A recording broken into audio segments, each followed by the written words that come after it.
Hello and welcome. This is Ideagen TV. Today we have Kerstin Recker, co-founder of Authentifi, with us. Welcome, Kerstin. Thank you, Cooper. We're super excited to be here as part of the Ideagen Summit on Resiliency. I'm Kerstin Recker on behalf of Authentifi, and I'm going to be speaking to you about resiliency and philanthropy and the technology imperative. The social crisis that ensued in 2020 prompted many organizations to reflect on their operating standards. Philanthropy has been no exception. This massive trillion-dollar industry is not immune to the big technology trends that's sweeping the nation right now.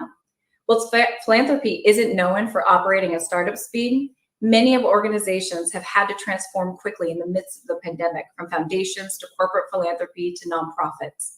This has forced the sector to evolve at a faster rate than ever before, and it's imperative that they continue to do so in order to build resiliency. 2020 exposed these philanthropic organizations to mounting pressures and a massive technology gaps. Demand and services increased at an accelerated rate. Everything from resources to funding were strained. Meanwhile, they had very limited technology to shift to the new economy, and many are struggling to embed digital technology into their operating models today. So how did we get here? Historically, philanthropy has underfunded technology. In fact, a recent report by Accenture said that the charity sector lags behind the private sector by at least 5 years. And the private sector spending on technology is at least 4 times greater than that of the social sector. And this is a problem with demand rapidly increasing and the lack of capabilities to navigate the new digital economy. Given this, philanthropic leaders are becoming more and more worried about their capacity to deliver on their missions. So what's the answer? Modernization and transformation. Philanthropic organizations must develop a sound digital and technology plan that modernizes their organizations to meet the challenges of tomorrow.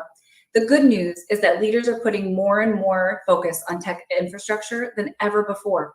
In fact, in a recent survey, 51% of the respondents expect their IT budgets to increase this year. Philanthropic organizations must embrace a technology strategy that improves the experience across the board for all constituents, for everybody from employees, grantees, beneficiaries, and the grant makers. But let's start with what they can do to improve the employee experience. This pandemic has forced employees to adapt to working in totally new ways with less resources and often without being in the field or being on site in the communities they're working in. As we look to the future, many organizations are going to need to embrace a strategy that includes ongoing upscaling and reskilling of employees, so they're prepared to use the technologies they need to continue the services they're trying to provide.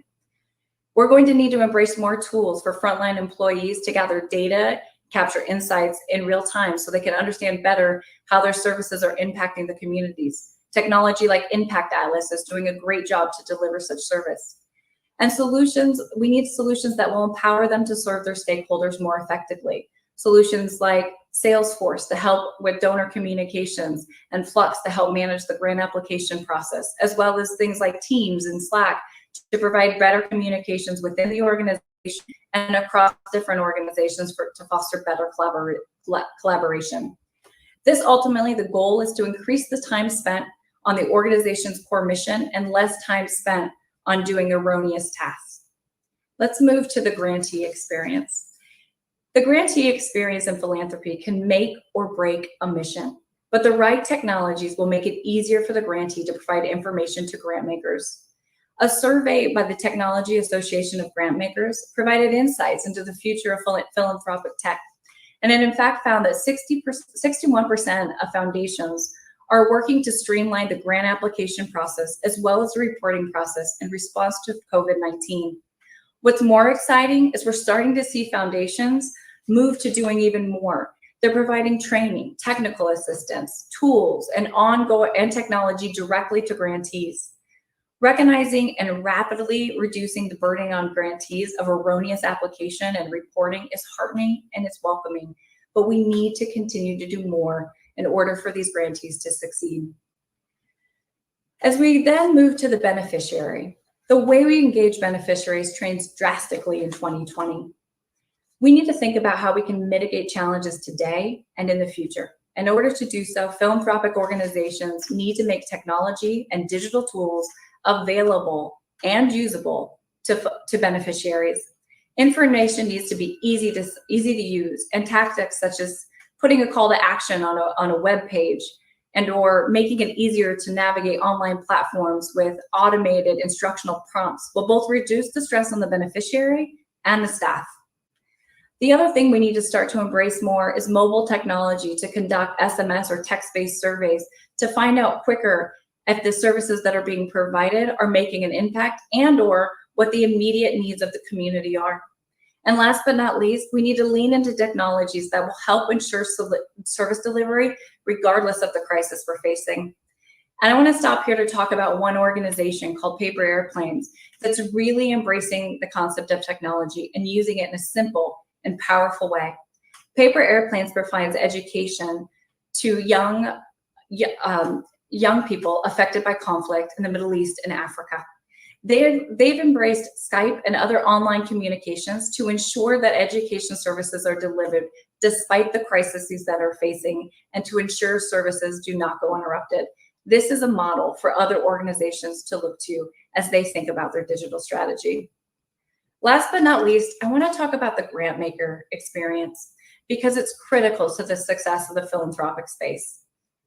There's limited donor funding, and nonprofits and other organizations are going to need to be very responsive to donor needs. There's more competition. So developing tight relationships with the grant makers is critical, and securing sustained funding. In fact, organizations that make the shift towards more personalization and transparency will likely see a great payoff. In a recent survey by Accenture, they found that 81% consider it important to know what the real impact of their charitable contribution is, and 44% would be willing to donate more, as much as 10% more, if they received a personalized experience. This means that organizations are going to start to need to embrace technology that delivers on both of these concepts. The good news is that technology is out there to help them do exactly that. Authentifi is one of these tools. Authentifi is a charitable fund management platform that makes it easy for grant makers like foundations to create charitable funds around pooled initiatives like hunger or girls' education. It makes it easy for grantees to share information and progress reports on how their journey to impact is progressing. And it helps grant makers better understand the impact of their individual contributions in aggregate and over time through quarterly and annual reports that show how their charitable funds are performing, as well as the projects within them. This is all done in one unified platform in just a few simple clicks. Last but not least, I want to talk about AI and blockchain. These are going to become critical to building capacity with grant makers. The good news is that machine learning and predictive modeling is already helping charities learn who gives, how and why, and when to engage them.